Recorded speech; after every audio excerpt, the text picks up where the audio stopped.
আপন বড় ভাই আপনাদের অনেকের সুপরিচিত আলেমে দ্বীন হযরত মাওলানা আনিসুর রহমান আশরাফি দামাত বারাকাতুহুল আলিয়া।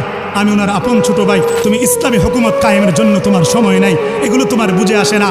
ইসলামী শরিয়া বুঝে আসে না। তুমি বিরিয়ানির প্যাকেটের কাছে বিক্রি হয়ে গেলা, কবরে যাইতা না, কেমনি বিক্রি হয়ে গেলা? আমার ভাই, অনেকে বলে ওলামায়ে কেরাম যদি রাষ্ট্র ক্ষমতার দায়িত্ব নেয়, এরা কি বুঝে? এরা মোল্লা মুন্সি, এরা 500 টাকা 200 টাকা দিলে ঠান্ডা হয়ে যায়, এরা কেমনে দেশ চালাবে?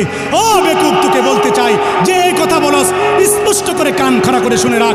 আজ থেকে 1500 বছর আগে সাহাবায়ে কেরাম, আল্লাহ রাসূল সাল্লাল্লাহু আলাইহি সাল্লাম, খুলাফায়ে রাশেদের সমস্ত সাহাবায়ে কেরাম গোটা বিশ্ব শাসন করেছে। খলিফাতুল মুসলিমিন, আমিরুল মুমিনিন গোটা পৃথিবীর অর্ধেকের চেয়ে বেশি শাসন করেছে। তারা কোরআন হাদিসের আইন মতো পৃথিবী শাসন করেছে। গোটা পৃথিবীতে শান্তি শৃঙ্খলা ইনসাফ তারা প্রতিষ্ঠা করেছে।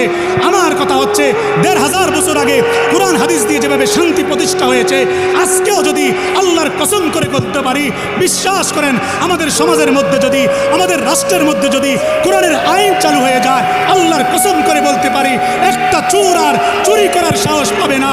কারণ কোরআনে কারীমের মধ্যে আল্লাহ স্পষ্ট চোরের সম্পর্কে আয়াত দিয়ে দিয়েছে, ওয়াস-সারিকু ওয়াস-সারিকাতু ফাকতাউ আইদিয়াহুমা জাযাআম বিমা কাসাবা নাকালাম মিনাল্লাহ।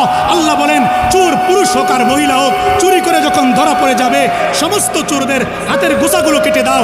এই বিধান যদি আজকে সমাজের মধ্যে কার্যকর হইতো, এই কোরআনের আইন যদি কার্যকর হইতো, 2-4টা চোরের হাত কাটা গেলে বাংলাদেশের মধ্যে সবাই দোকান খোলা রেখে মসজিদে যাইতে পারতো, বাড়িতে যাইতে পারতো, একটা চোর আর চুরি করার সাহস পাইতো না।